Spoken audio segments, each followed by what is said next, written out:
Bismillahirrahmanirrahim. Assalamu alaikum wa rahmatullahi wa barakatuh, my dear brothers and sisters. Alhamdulillah, it is with deep gratitude and excitement that I welcome you all to this special course launch event for Sulūk and the Way of Return by our esteemed teacher and guide, Dr. Yusuf Jha here. We are truly honored to have every one of you here from all over the world. Alhamdulillah. This course actually marks a special milestone for ISIP, as it is the first offering of our newly established affiliate Reditio initiative. And before we begin, my dear brothers and sisters, a little bit of Zoom etiquette here, a few housekeeping notes. Please keep your microphones muted throughout the session, and recording the screenshots are not allowed to preserve the integrity and privacy of the session. And please feel free to add your country name to the Zoom display name. It's always very heartwarming to see how global our ISIP family is. Regarding today's session, my dear brothers and sisters, it will be, first of all, the introduction of the course and Dr. Yusuf, and then it will be followed by Dr. Yusuf Jha's in-depth overview of the course. And at the end, we will have a question and answer session. You are encouraged to drop your questions in the chat at any time during the session, and at the end, I will be asking them from Dr. Yusuf, inshallah. So a little bit about the course before Dr. Yusuf gives an in-depth overview. So Sulūk and the Way of Return, this course is a 10-week journey exploring the path of spiritual wayfaring, the Sulūk, through a thematic analysis of Īqāẓ al-Himam, which is Ahmad ibn ʿAjībah's commentary on Kitāb al-Ḥikam. The objectives of this course are going to be to discover how sacred knowledge illuminates the path of return, and how we can explore how the Īqāẓ, we will be exploring inshallah how the Īqāẓ, through the lens of spiritual teleology, epistemology, ontology, and soteriology. And we will be, during this course, engaging the classical spiritual tradition with contemporary relevance. This course is for every soul on the path to return, anyone who is yearning to orient their life towards Allah subhanahu wa ta'ala through reading of the spiritual texts. This is for academics, historians, spiritual seekers, educators, and chaplains. The course format consists of weekly sessions, which are 10 in number. There will be thematic exploration through modules, teleology, ontology, and epistemology. There will be interactive learning throughout the course through guided reflections, readings, and group learnings. Before I hand over this session to Dr. Yusuf Jha, a little bit of introduction of him as well, which does no justice to who he is. MashaAllah, Dr. Yusuf Jha is a specialist in religious sciences at the National Fatwa Department and the lecturer for Islamic Psychology Diploma at Cambridge Muslim College. He is a certified holistic life coach, an accredited counselor, and a certified Sharia auditor. He offers Islamic spiritual guidance and trauma-informed counseling internationally. Dr. Yusuf Jha holds a PhD in theology from the University of Nottingham, with a thesis focused on the transpersonal dimension of Sulūk. He has written and delivers lectures on Islamic psychology, sacred economics, and spiritual ecology. Dr. Yusuf Jha has spoken at institutions including the Zaytuna College, the Cambridge Muslim College, the School of Oriental and African Studies, London, the New York University, Abu Dhabi, and the International Islamic University, Malaysia. And it is one of my greatest honors here to hand over this session now to Dr. Yusuf Jha. Please, Bismillahirrahmanirrahim. It's all yours, Dr. Yusuf. Thank you, Brother Bilal. Inshallah. That was a very, mashallah, honoring introduction. One of the things I often, subhanAllah, in the course of such introductions, you're often kind of trying to make sense of the person being introduced, because, in many ways, I'm just a struggling human being, as most of our human experiences. I'll start with the introduction to the actual material, so that we can get to question answers soon.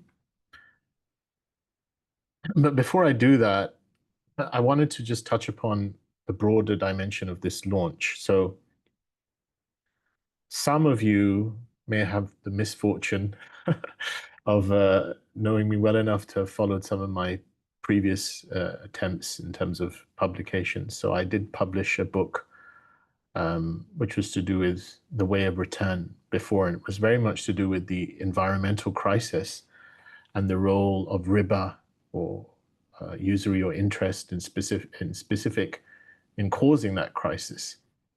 And that was reflective of my previous career path, in that I was working in Islamic finance. I worked in Islamic finance for a decade. But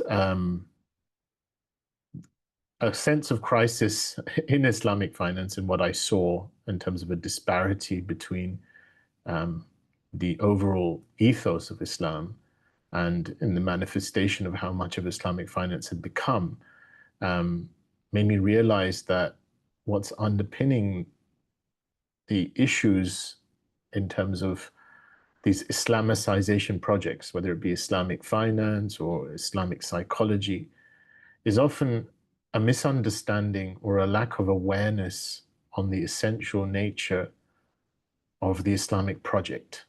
What is it all about?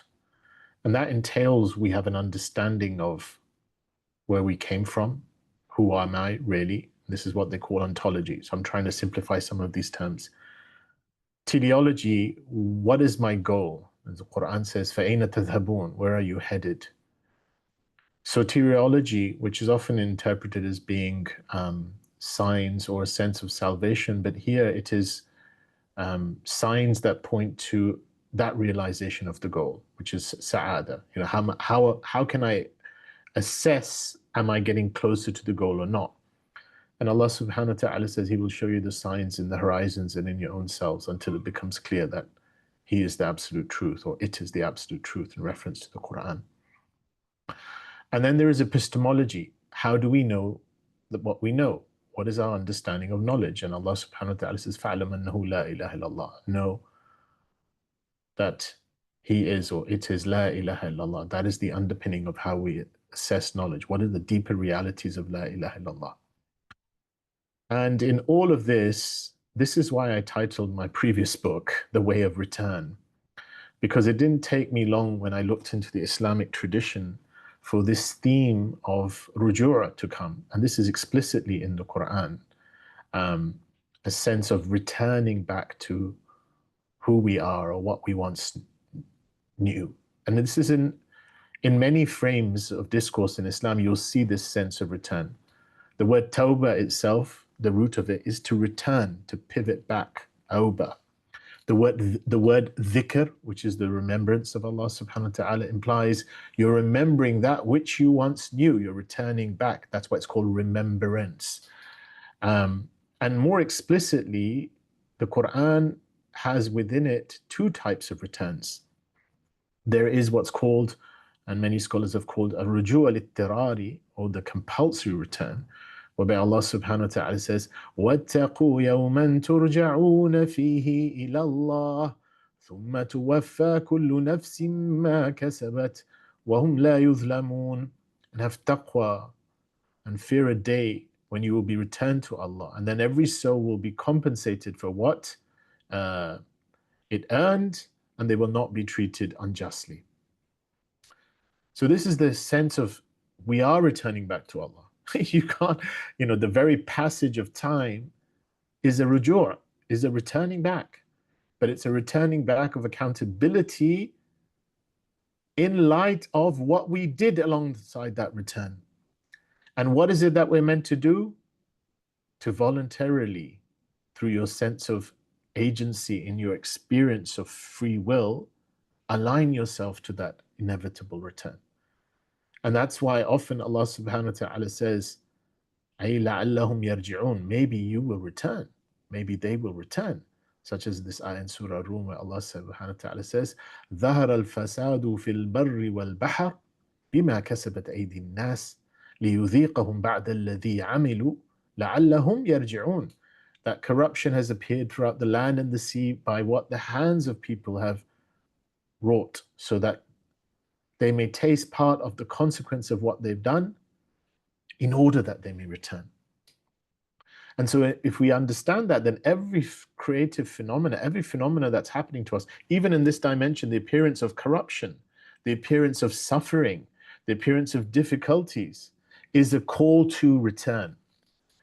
And that's why some of you may know me outside of this course. You'll see that for quite a while I've had the brainchild of a way of aligning much of what I want to do with my life, with what I want to do with my teaching, what I want to do with my scholarship. And I want it to specifically come under this title of a way of return. And this is how Reditio Institute conceptually was born. So for at least a year or so, I've had this idea of initiating an institute, calling it Reditio Institute. The word Reditio is a Latin word, which means a going or coming back or returning. And it can be translated as a way of return. And so my idea with Reditio Institute was to make it a platform, firstly for my own teaching, my own scholarship, but also a platform for aligned teaching and scholarship that we can use, whether it be looking at our spiritual tradition in psychology, as ISIP is trying to do, or economics, as Islamic finance should be trying to do before it was sabotaged and taken possession of by banks and corporations. But in general, to explore the narrative in a constructive way that is alluding to a directionality of going back to Allah. Because what is often the problem with even us as Muslims, we don't get the point of it all. We don't get the point of the Sharia, which literally means a path to mastarama, to facilitation of water. We don't get the point of salah. We don't get the point of zakah. We see disjointed ibadah. We don't get the point. So when you undertake platform such as Islamic psychology, and you don't get the point of what Islamic psychology should be about, then you're just going to end up with a mess, like many of our Islamicization projects ended up with a mess. So I was looking at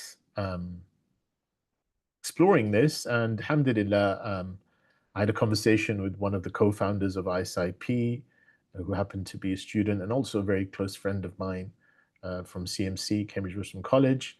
He really liked the idea, and in some ways he said that he's very happy to help and inshallah to take on this project as well in capacity of also assisting it.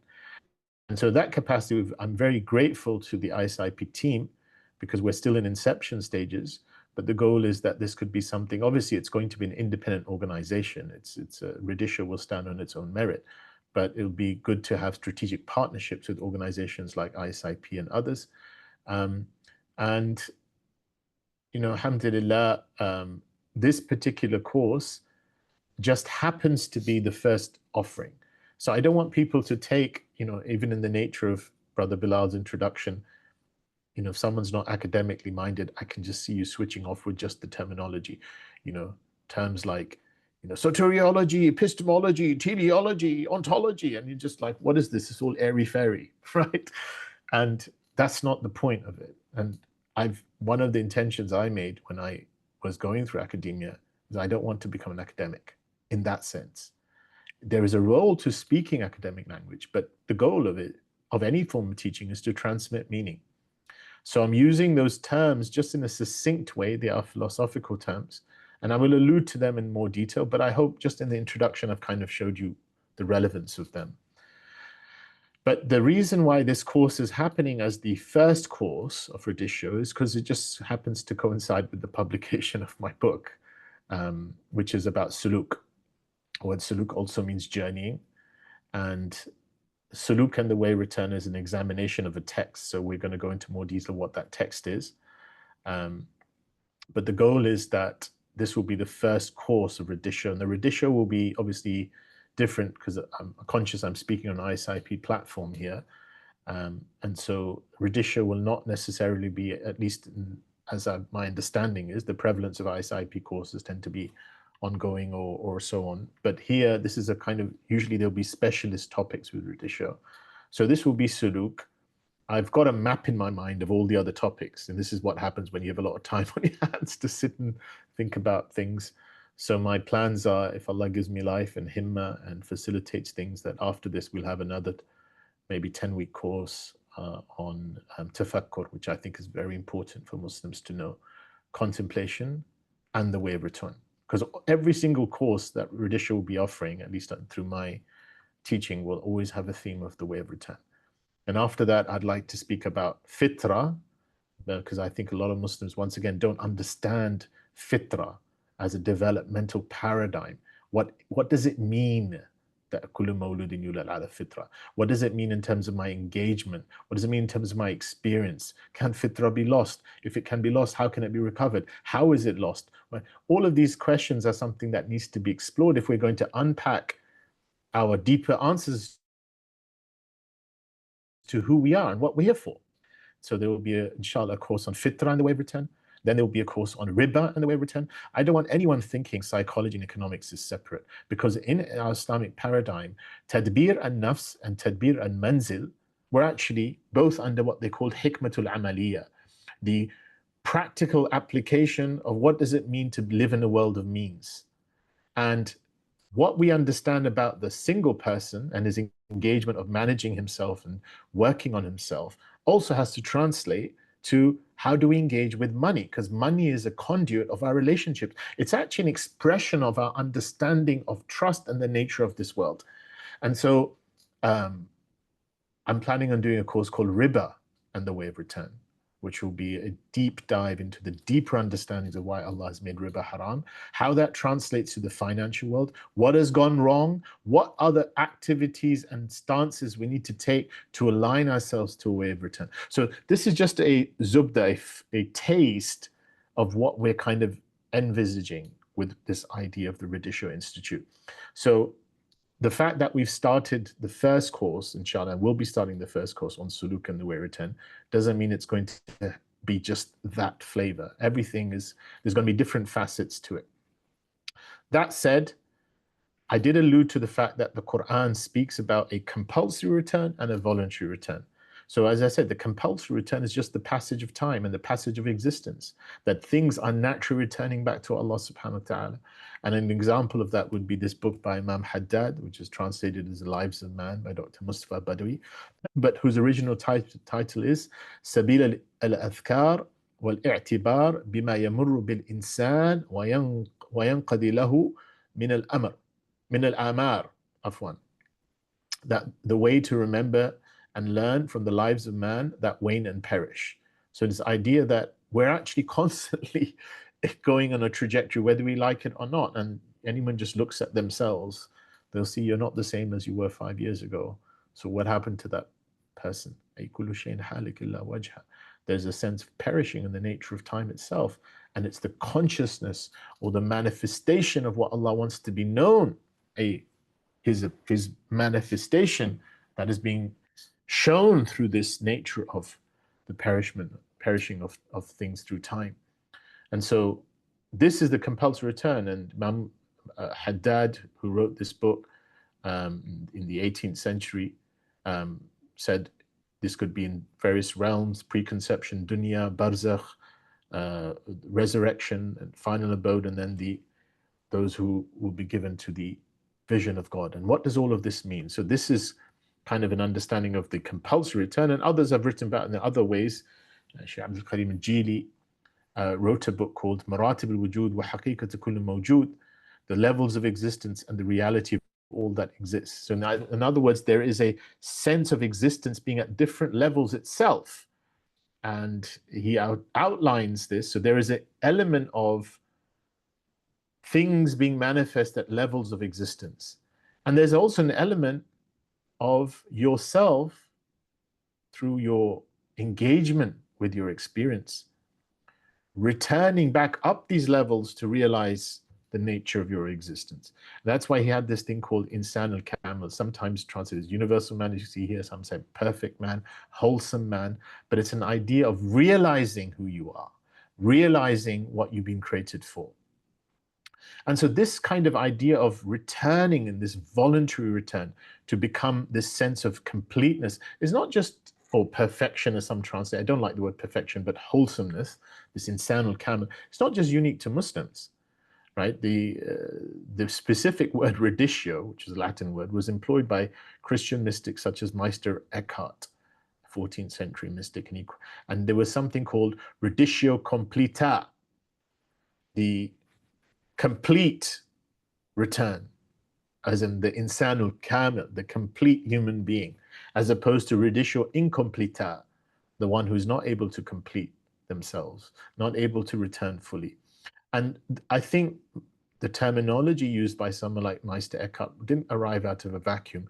There were deep influences on mystics like Meister Eckhart by Sufis. And there's people who've written books about this. Reza Shah Kazmi has written books about, you know, similarities and parts of transcendence between someone like Meister Eckhart and Ibn Arabi. But given that I'm speaking on the ISIP platform today, you know, the whole realm of transpersonal psychology assumes there are degrees and degrees of consciousness. They call it maratib al-nufus, as we call it Islamically. And the degrees of consciousness as to where you are implies different psychopathologies and different modalities. This is the view of someone like Ken Wilber in transpersonal psychology. But in our tradition, when we discuss maratib al-nufus, that's why you have these different terminologies of the nafs al-ammara, right? The self that commands to evil. As the Quran says in the words of either Sayyidina Yusuf or Zulaykha, that we do not make an excuse for the nafs, inna nafs la ammaratun su, that the nafs is commanding to evil. And then Allah subhanahu wa ta'ala elsewhere swears by the nafs al-lawama, which means it's something beloved to Allah subhanahu wa ta'ala. So it's a higher degree of consciousness.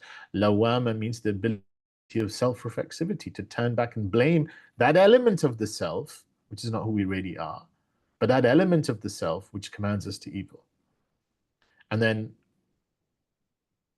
Allah subhanahu wa ta'ala says elsewhere that He inspires it to that which is a fujuraha, that which is either corrupting it, or its taqwa, or its righteousness. And then if a person from that inspiration moves further, then he becomes from those who are the nafsul mutma'inna.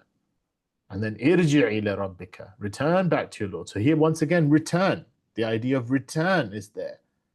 Radiyatan mardiyah, content, pleased with Allah, and well-pleasing. And some of the ulama say that means two different states. One is pleased because you're seeing Allah subhanahu wa ta'ala, right?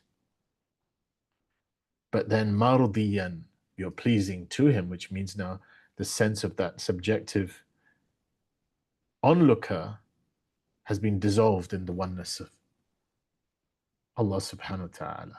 That's why He's pleased. Now it's become pleasing. Some of the ulama see this as a case of fana and baqa kind of illusion, sense of the dissolving of that egoic self and a returning back, subsisting through Allah, and then return back to being my ibad, return back to my Jannah, or enter into being my servants and enter into my Jannah.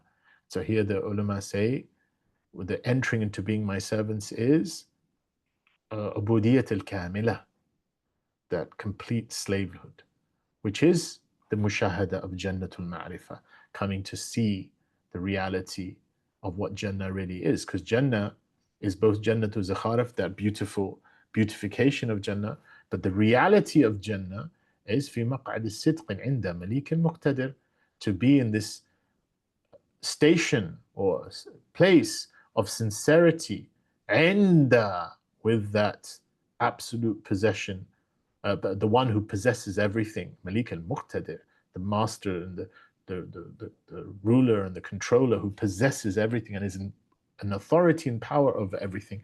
And that indiyah, that being with Allah, through a negation of your own separate agency in that, because you exist through Allah's fiat, is that experience of true tahqiq al-ubudiyya, realization of your slavehood, which is iqrar al-rububiyyah, to recognize Allah subhanahu wa ta'ala's absolute rububiyyah, which is connected to the fitrah, the primordial covenant. Alastu bi rabbikum, am I not your Lord?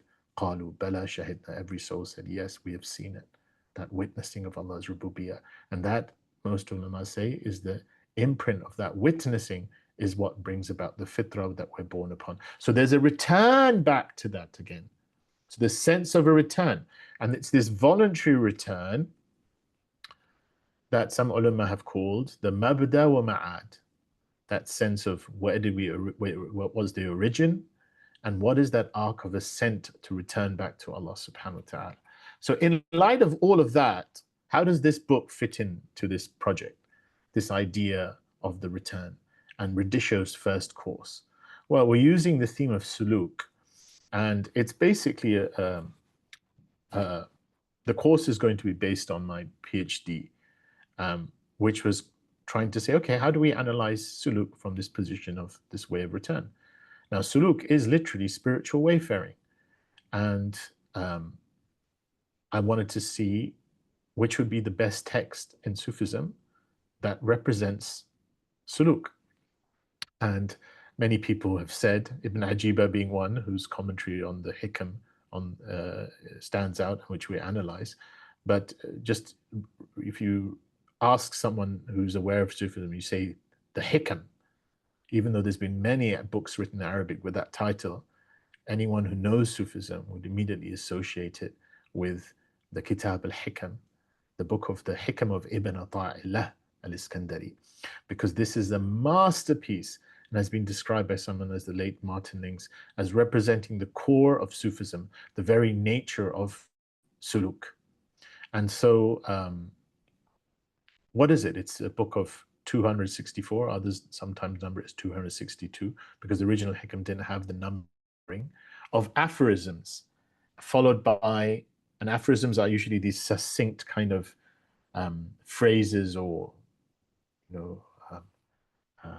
proverbs that kind of impart wisdom. And so these aphorisms are then followed by 4 epistles or letters, and then at the end is this intimate colloquy. Colloquy is this kind of evocation of a discourse. In Arabic, you call it munajat. This is what the Hikam consists of.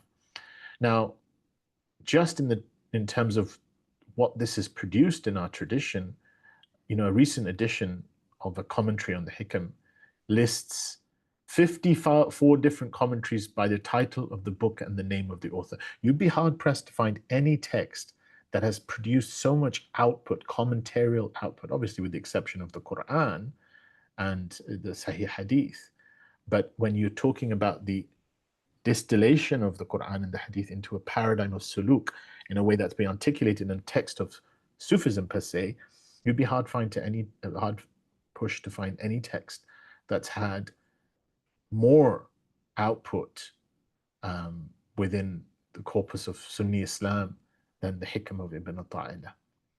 And so every century, it's almost, this book mentions that in the 15th century there were 7 commentaries it lists, and these are just the ones it lists. There could be many more. This is not printing press age. This is when people are writing by hand, and for something to be famous it has to have spread across the world.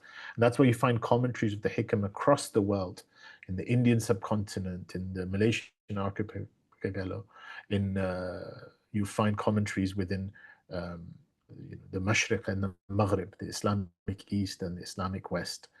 And you'll find this because that sense of the Hikam as being a masterpiece of Islamic spirituality, which contains the, as the word Hikam says, hikmah, the essential spiritual wisdom, the insight you need for spiritual wayfaring. How do you travel in this way of return? How do you travel back to Allah subhanahu wa ta'ala? And so because of the importance of the Hikam, my goal was to analyze the Hikam.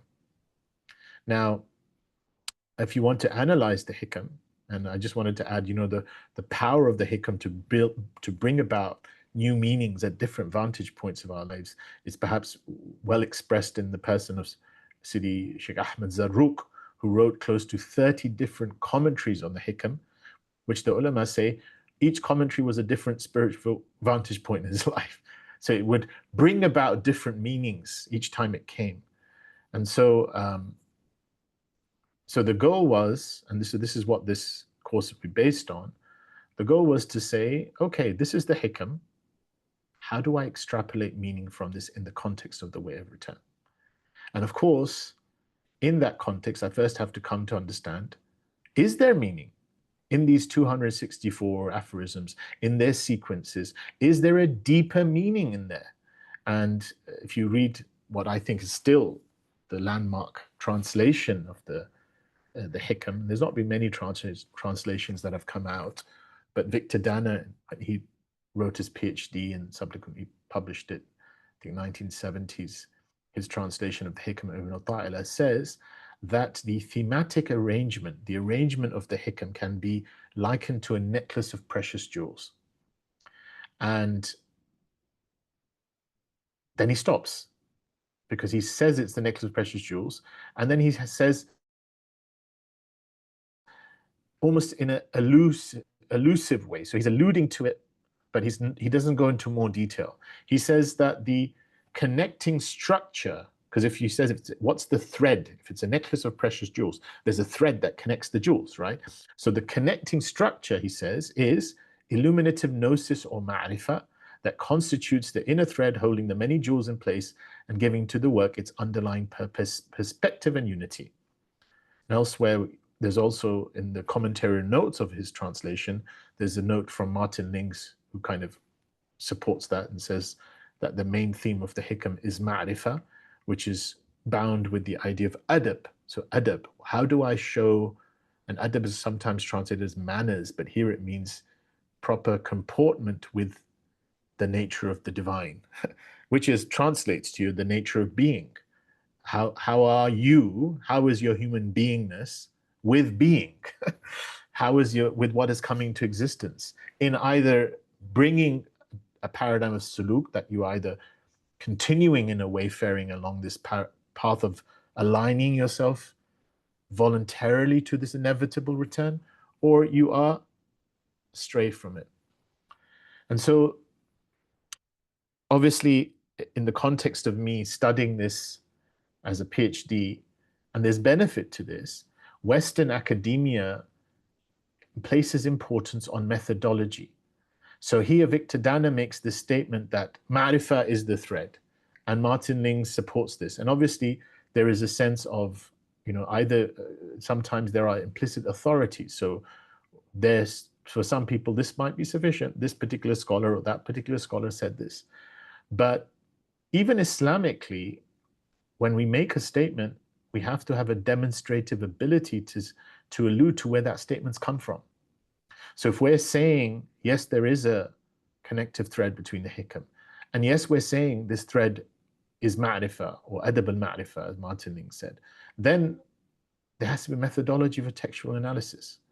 And so one of the things that I benefited from actually by doing a PhD in the West was the importance of highlighting your methodology, which also alludes to how can you demonstrate how you arrive at an inference or meaning. So there's two things that I did in my methodology, and all of this fills in, by the way, as to what this course is going to be about. The first thing I did is I followed a pointer from Danner, which was to say that, Victor Danner, which was to say that the best way we can understand meanings of the Hikam is by looking at the commentarial tradition. And this applies to almost all of the spiritual literature we have. And the danger comes when we take literature, and there is scope always for new fountains of meanings. But when people override a commentarial tradition as if it doesn't exist, this just points to the paucity of a lack of understanding of how our tradition transmits meaning. And this is why in almost all core texts of our tradition, you'll have the matan, then you'll have the shuruh. You'll have the matan, the core text, and you'll have the commentaries on that. And sometimes you'll have the commentaries upon the commentaries of that. And so this creates a structured textual correspondence that is connecting different Muslims from different epochs and different eras in a continuity of understanding. And so what I did is, if I want to understand the Hikam, I understood that I need to look at probably the most expansive or most accurate way of the most, summative or incorporative commentary on the Hikam.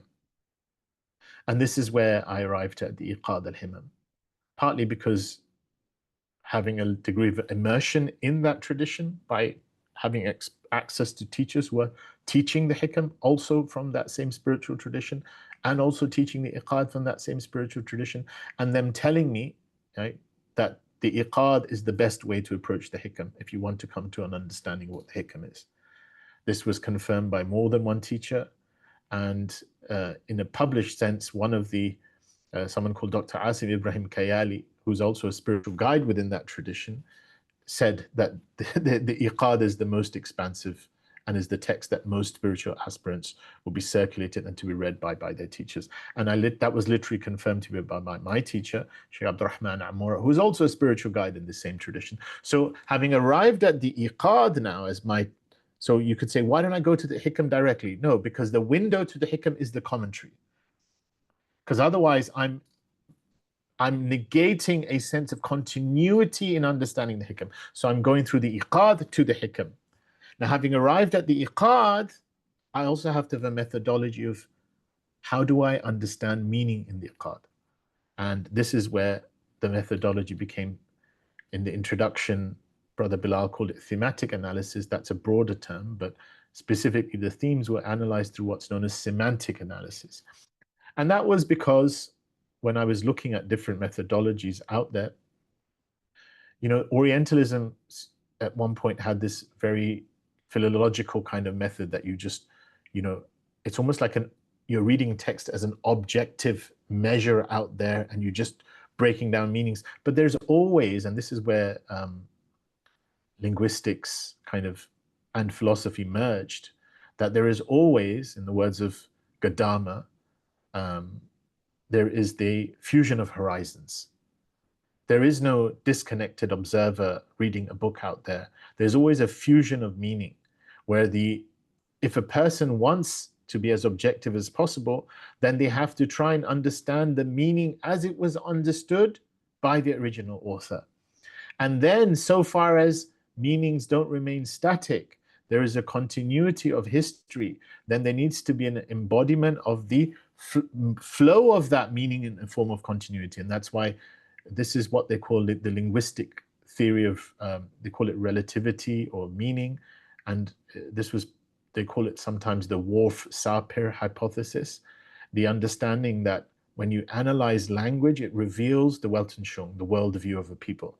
Now, obviously, there are other inputs as well, which is why there are two facets to this theory. It's not seen as like a scientific, hardcore deterministic theory, but it's seen as one facet amongst other influences. But the idea then meant that if we borrow from these understandings of language, then this should have some expression in how we understand meaning with regards to this text. And it was kind of pleasant surprise that I saw a Italian Catholic priest, his name Giuseppe Scatolin, saying one of the best ways we can understand Sufi texts in specific is to adopt semantic analysis, which was proposed actually by Toshiko Izutsu, who there's a bit of ambiguity. Did he formally embrace Islam? But he was a scholar alongside of kind of the philosopher of language. He was a scholar of comparative mysticism, both Zen Buddhism and Islamic Sufism. And it's no coincidence that he was the one who gave this theory of semantic analysis, because it's about finding words of a kind of polarity of opposites, and such that just as the magnet north and south builds a field around it, that these become semantic fields of meaning. And your job of the interpreter is to find a coincidence in the opposites, to find a resolution in this apparency of opposites that reveals the deeper meaning of the central field. It's no coincidence that he proposed this whilst also being a scholar of mysticism, because this is actually one of how he says, as Sufis or spiritual people, we're meant to resolve our experience of phenomenal reality, to find meaning in a resolution of the coincidence of opposites. And so I felt it was particularly apt and a good method to analyze the Īqāẓ. So I've gone all this way just to let you know as to what my methodology was, right? And I hope it doesn't come across as being too academic or too difficult. In the course of those of you who do sign up for this course, inshallah ta'ala, you will see hopefully the relevance of what I've said. But having attained unto this methodology, then I went back to these analytical categories. And I know they're academic terms, so I'm going to unpack them again. But if you remember, our framing of the idea of the way of return was a mabda wa ma'ad, an origination and a point of returning. Then these analytical categories, which says teleology, which is where are you headed, ontology, which is nature of being, who am I, soteriology, how do I assess my heading back to this sense of who I am in a way that brings about felicity, and epistemology, and how do I know this? These four categories are interconnected in that framing of فَأَيْنَ تَذْهَبُونَ, where are you headed? What is your way of return? And so I'm using these categories now as overarching categories to apply this method of semantic analysis on the Īqāẓ al-Himam. I hope that makes sense to everyone. So that's basically what this course is about.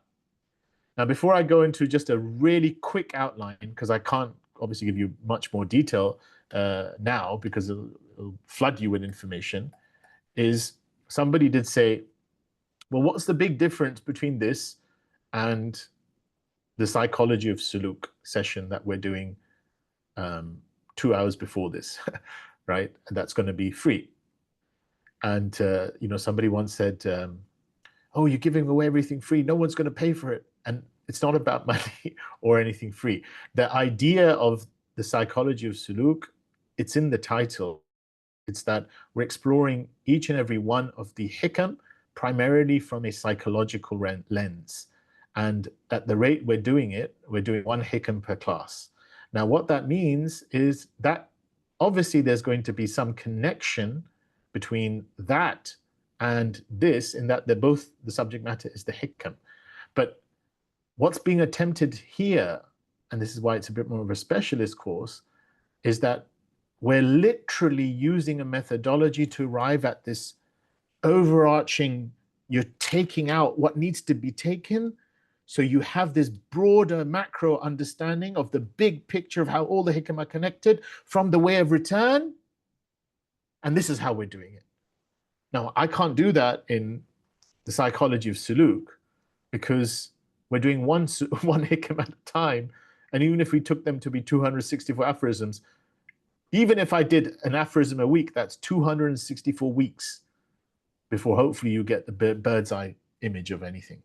Whereas this is kind of, we're saying we're not looking at this sequentially. We're taking this methodology to have this bird's eye view of the Hikam, to understand its structure, and specifically then pass that structure into these core categories, which have the utmost relevance. Forget the complicated terminology, ontology, epistemology. They're questions that you need to know. Who am I? Where am I going? What do I need to know if I'm going correct? And what is my way of knowing if I'm going correct? That's what it is.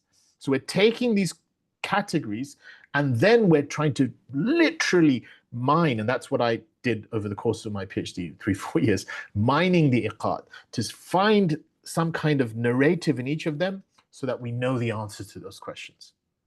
So obviously, if you did this course and then you went back to psychology Sulūk, you'd probably have this added advantage of knowing this broader category, right?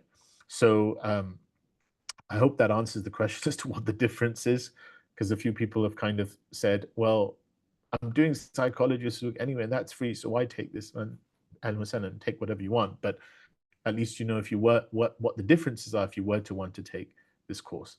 So the course outline is we're going to have 10 classes. The first one is going to be an introduction, and in the introduction I'm going to speak about some of the framing that Ibn-ʿAjībah himself does, like how does he understand Sufism? What does he understand with regards to the word Sharia and Haqiqah? And this is a very important concept. The Sharia as this path towards God, which is an engagement with causality, and Haqiqah as this absolute reality, that is a counterpart and in fact connected to the Sharia in terms of them. The Sharia is meant to bring you to the Haqiqah, and the Haqiqah is meant to affirm the need for Sharia. And so that's going to be something we're going to explore. We're going to situate Ibn ʿajībah's life in that context, looking at the Īqāẓ in that relevance. I'll need to unpack the methodology of the semantic analysis a bit more. So that's all going to be introduction. And then we're going to start our analysis from class 2. So we're going to go into this deeper understanding of the evolution of this term hikmah in a philosophical or a meaning-based sense, specifically in terms of the Sufis, how they understood it. And then we're going to synthesize that in the thought of pivotal people like Hakim at-Tirmidhi, Imam Junaid, Ibn Arabi, and then in these themes of what they call fana and baqa. It's important we understand these themes because these themes are the themes that will play out when we actually do our analysis of the Īqāẓ al-Himam, which is the commentary on the Hikam. So we'll go through that, we'll go through some relative motives, and then we're going to do one class after that on the structure of the Īqāẓ. Like we'll just, before we jump into these analytical categories, we're going to really pull out the structure of the Īqāẓ from the outset. Like what is it based on?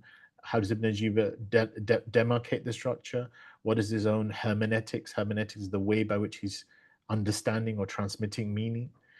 And then we're going to go, this is the real core of this class, which is why there's 6 classes devoted to that, is we're going to be going through these analytical categories. Teleology, where are you headed? Ontology and soteriology. And that's why I've grouped them together, because ontology is more like a sense of who am I? And this is like, I refer to this almost like an ontological descent in regards to inception of being, when Allah subhanahu wa ta'ala chose to bring about existence. How does that then descend down to the sense of me here? And then soteriology, which is now, how do I arrive from this sense of me, at least in my experience, having this sense of individuated separateness, to arrive back at this tawheed? And tawheed, by the way, means to make one. So how can I make one, not just in objects of my experience, but in my very subjective experience, that oneness of Allah subhanahu wa ta'ala. So this is the soteriological ascent. And that's why they're often coupled as 2 arcs. I showed a picture of the arc, the ontological descent and the soteriological ascent, which is why we're going to deal with them together. And then the last 2 classes will be epistemology, which is the nature of knowledge. How do Sufis understand knowledge? What is the nature of knowledge? And then there will be a wrapping up in terms of the course conclusion. So it's going to be heavy going. It's not, because we don't have the luxury like the psychology of Sulūk to just unpack one aphorism and then just open-endedly see where that takes us. There is a structure to this course, and that's why I think some of the Reditio courses will be specialist. This course does have a slight academic flavor, obviously, because it came out of my PhD.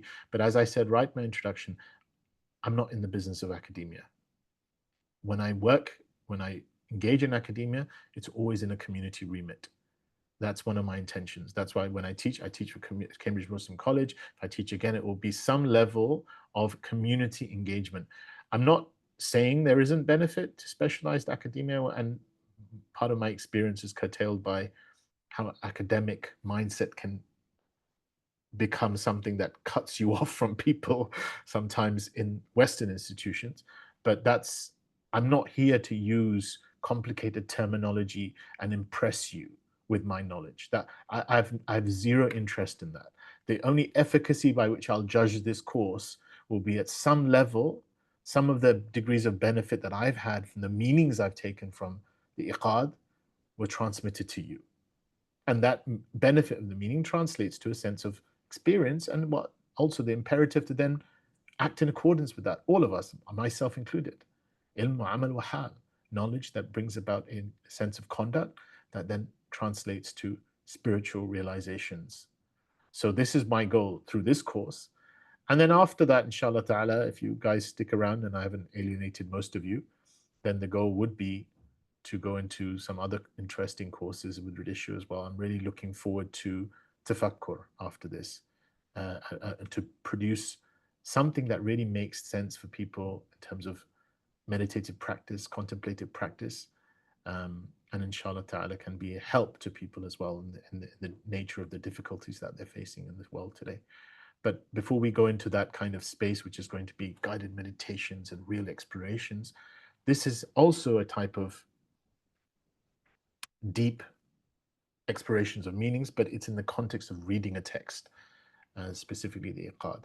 So it's going to be a different type, but I don't want people to think that the flavor of Reditio will be set by this specific course. So with that, I'm happy with my introduction. I hope it's answered some of your questions. It's clarified what this course is going to be about. We're going to be starting from the same time, 5 p.m. next week, inshallah ta'ala. And looking forward to seeing some of you, not most of you, inshallah. So subhanak wa bihamdik, subhanal azim, wal asr, inna al-insana lafi khusr, illa alladhina amanu wa aminu salihati, wa tawasaw bil haqqi, wa tawasaw bis sabr. I think we've got a few minutes for Q&A. Brother Bilal?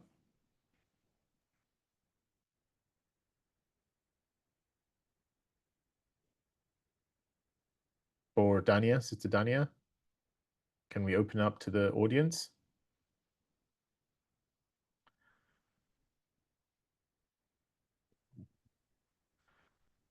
Can you hear me, Professor?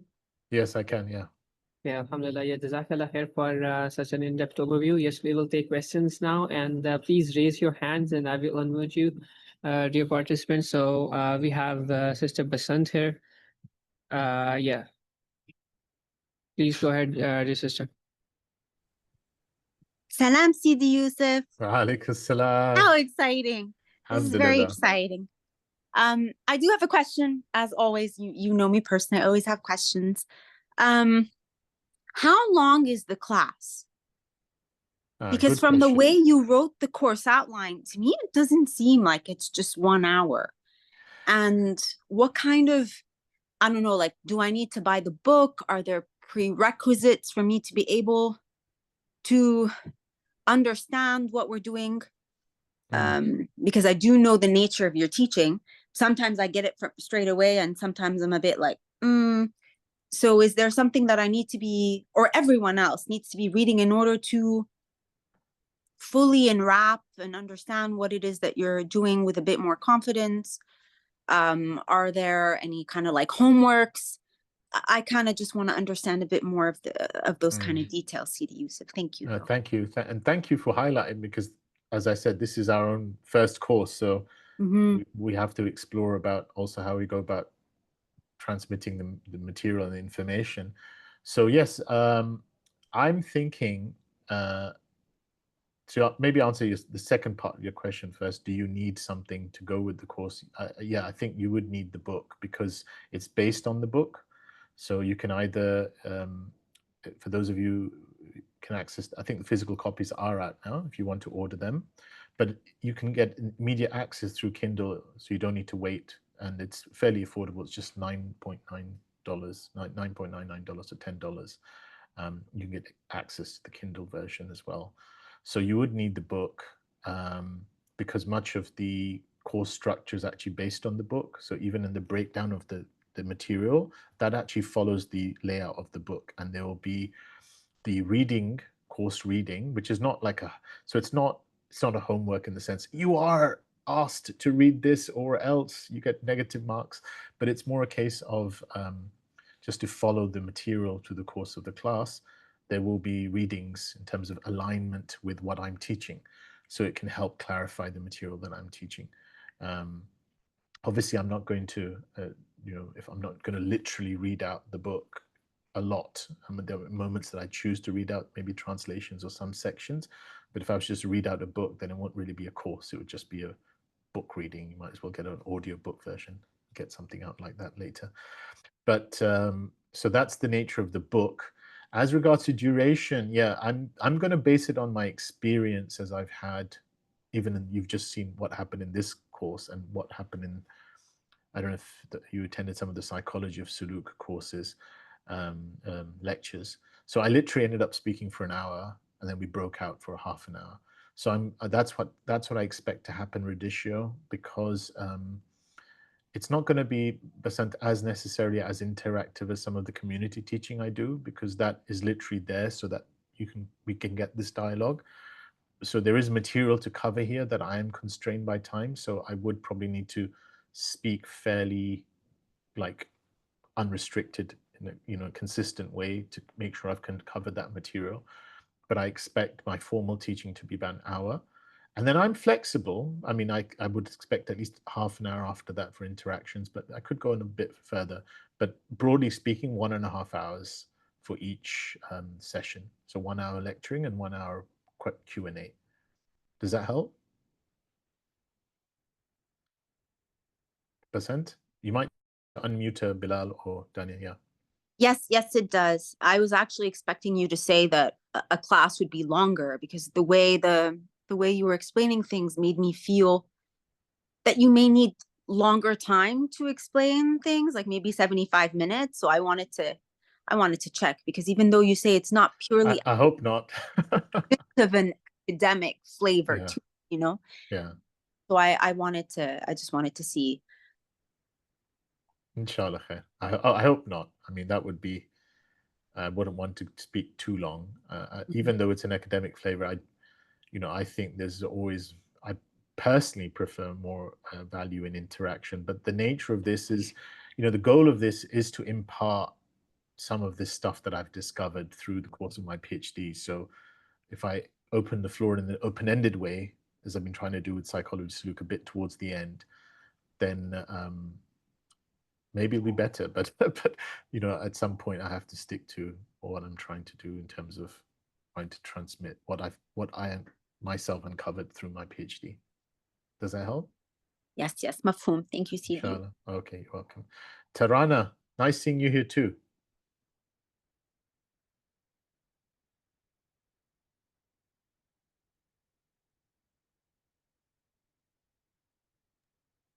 Yes, salam alaikum.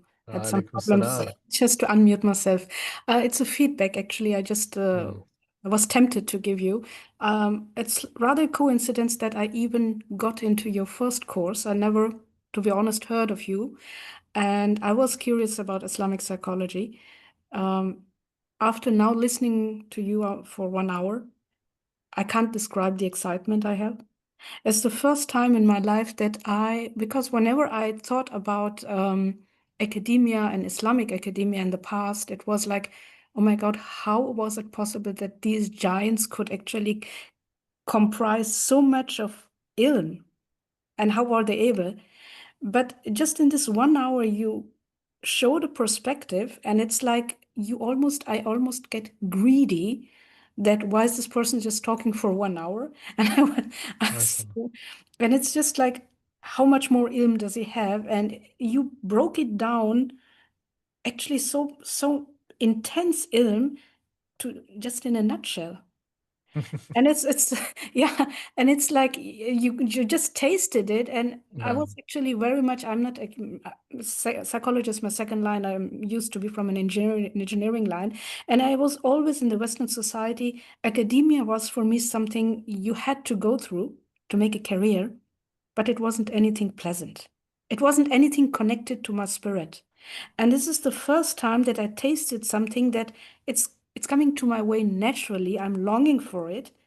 And no matter if I have the book or don't, it's just like I flow with what you say. So I'm so thankful for what you offer, and I'm excited. I'm actually really thankful for what you said. It's very encouraging, because if there's any intention I had, it would be that what you said is to not make the academic side an identity that negates the ultimate goal, which is to benefit people through meaning. Yeah. Sorry, I have to say, you just nailed it. Yeah, it's thank just you. so it's undescribable. And I actually wanted to add to that, our last conversation in Psychology Sulūk, you ended in something, and I didn't pick it up, but then I actually thought it's actually connected somewhat to this course, because the idea of the voluntary return, this idea of a broader map of stages in our consciousness, is actually very important. So you asked me, you kind of alluded to the idea of a witnessing presence, and this being a kind of a breakthrough at a point, even in a therapeutic sense, where the person is not, They can actually look back at their own sense from a broader platform of expansiveness. And you said, I don't know whether it's the fitra or not. Now, that's an interesting question. I would have answered it by saying it could be a facet of fitra, but you see, then even that could also be explored. Because if the question would just be, am I staying in that oneness, then at some degree, that oneness is also manifesting as me, even with that suffering. So there has to be a return from that oneness into an integration and an understanding of what that meaning of that oneness is translating to my everyday experience, and even to connect it to bring a connection between what you were saying, and some of you might not know what I'm talking about, but there was a previous speaker to Tarana, Imran, who was speaking about vocation, and seeing vocation is what do I do that is also connected to that oneness. And so that's when that beautiful kind of outflow of that oneness comes in. It's saying, what is that oneness asking of me to do? And then we understand why the Prophet ﷺ would validate different vocations for different people, because it wasn't a one size fits all. That means even in that tawheed, which means the oneness in the presence of many, there is not only a negation of the many in realization of the oneness, but there is also a realization of oneness and what that oneness seeks to manifest in the many. So there is the wahidu fi kathra, the one in the many, and there is the kathra, not so much as a disjointed way, but there's the manifestation of many facets of that oneness pointing back to that oneness. And so that is actually why that voluntary arc of that completion is so complete, because it doesn't just take one's vantage point and negate the others. There's always an inclusion and then a transcendence, inclusion and then a transcendence, and it's an arc. So it's a return. There's a return.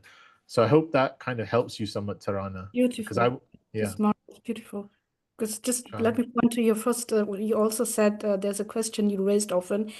What is it you want in this life? You say, and to my humble opinion, the answer would be nothing, because whatever we desire at the end, at the ultimate obsession of it, we realize that there's something behind it. And it's because you now mentioned facets, and every person with whatever he describes and he's gone through, there are facets which point to something. And unless he is not able to, and then comes this calmness, because you see that there's all the things have lost their attraction. And the attraction just, you go inwards, and the attraction lies within you, actually. Not in you exactly, but being not you. So yeah, but it's amazing what you say. So thank you very much. Inshallah. I think you like this course. Inshallah. Yeah. Inshallah. Any other questions, comments?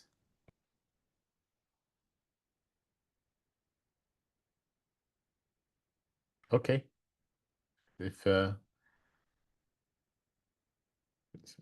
If you're reluctant to speak, you can also chat, send your questions in the chat, because I do know this material is heavy and there may be some more practical orientated questions that you had. I hope to some degree I've offset some of the sense of intellectualness with the terminology. I hope to some degree I've done that. Maryam?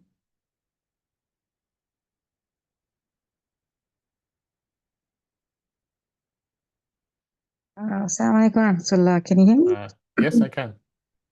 Jazakallah khair for opening this platform for us. My questions are very technical. Can you please highlight the timings of the class again?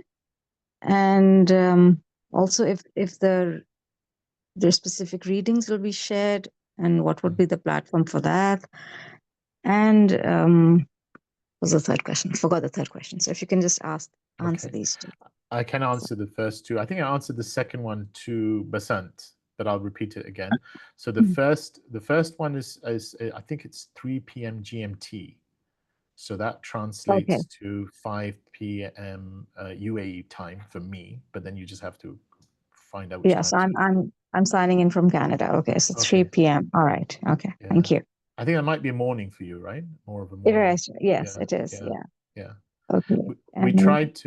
We tried to make it as suitable to most, but when you've got a global audience, you never satisfy everyone. But I think it works for the North American Canadians because it's kind of a Sunday morning slot, which is Yes, Jazakallah khair, it does. Okay, good. Okay. And regards to the sorry, so I just remember that third question. If we do miss sometime Sunday mornings gets busy, will recordings be available? Yes, for the registered students? Yeah, my understanding from the ISIP team who are going to be providing the platform is everyone who records will have, everyone who registers will have access to the recordings of the sessions. And there will also be a private WhatsApp group where occasionally, just in the case of interacting also with attendees, if people have overarching questions on some of the sessions, I will take time out to answer them for the group. And to go back to your second question, it's based on my book, which has come out. Maybe someone can post it, maybe Bilal or Dania, if you could post it in the chat. Not everyone's aware of it, but it's based on a book that's come out. It's available in Kindle, hardback, paperback, and it's basically, that book is elaborating on much of what I introduced in terms of my PhD, which was to analyze the Hikam through the lens of the Īqāẓ, which is a commentary on the Hikam, which is a masterpiece of Islamic spirituality on the nature of journeying to God spiritually, and then to analyze that in a way that we're answering these major overarching categories of, we said, where am I headed? Who am I really? How do I know I'm headed in the right direction? And what is the nature of true knowledge that I'm hoping to attain? So these are, I'm avoiding terms like teleology, ontology, but these are the questions that are underpinning them. And so we're going to use this methodology to kind of take out meanings and sections of text to answer these questions, in the goal that this text is meant to be one of the masterpieces of Islamic spirituality. So when we engage with the masterpiece from these kind of windows, then they kind of really distill some of that, sense into us, so that we really get the meanings. Does that help? Yes, thank you very much. So I just have so in terms of I'm just looking at my schedule here.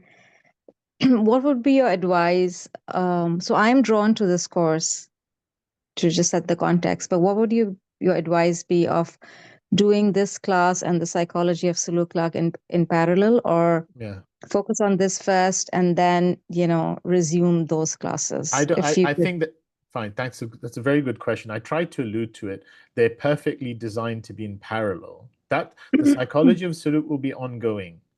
If you do this course, this would only be beneficiary for you with regards to psychology of Sulūk, because you're getting this huge bird's eye structural and broader questions view of the Hikam through this course. That was my sense. Yeah. So when you go back into any lesson of the psychology of Sulūk would benefit from this course. Okay. All right. Jazakallah khair. Oh, yeah. Assalamu alaikum. You're welcome. Do I offer any other courses besides ISIP? Well, that's actually part of the reason why I'm setting up Reditio Institute. In the past, my teaching has been scattered. I do community teaching. Some of the people here, like Basan, she's from the community here, so I have a community remit. Then I've taught for kind of it might seem disconnected, but it is actually connected, a Islamic muamala, which is more like a community advisory sense of how we see financial transactions.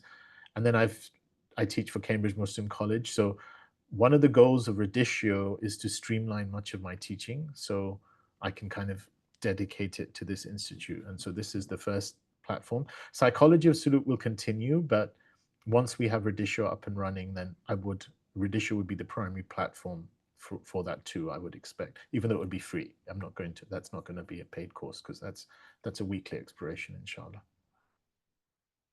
Where is it being taught? Well, if you type, ISIP has a YouTube channel. You'll be able to find the playlist where we just covered the fifth aphorism today.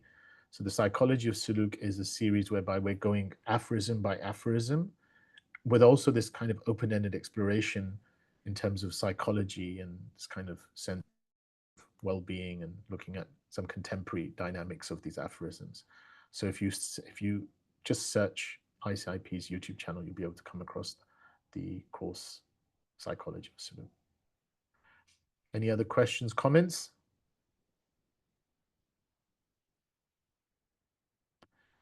Okay, inshallah, if I can take your permission, if there aren't any more questions or comments.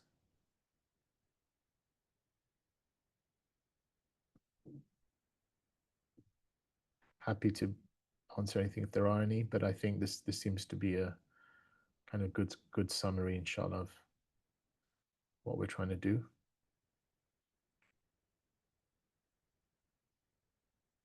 Okay, so no more questions, comments. So بهذا القدر كفاية لمن أدركته العناية. May Allah subhanahu wa ta'ala bless all of you, inshallah ta'ala. And looking forward to seeing some of you there. If not, I'll see you through the Psychology of Sulūk, hopefully, inshallah ta'ala. So, assalamu alaikum wa rahmatullahi wa barakatuh. Jazakallah khair. Kasiran, Yusuf Jha. Inshallah, we'll see everyone here next week with the starting of the course, inshallah. And may this course be a source of hidayah for everyone here. May it be beneficial for the entire ummah. Ameen. Ameen. Ameen. Ameen. Okay. Subhanakum bihamdik. Subhanallah. Assalamu alaikum wa rahmatullahi wa barakatuh.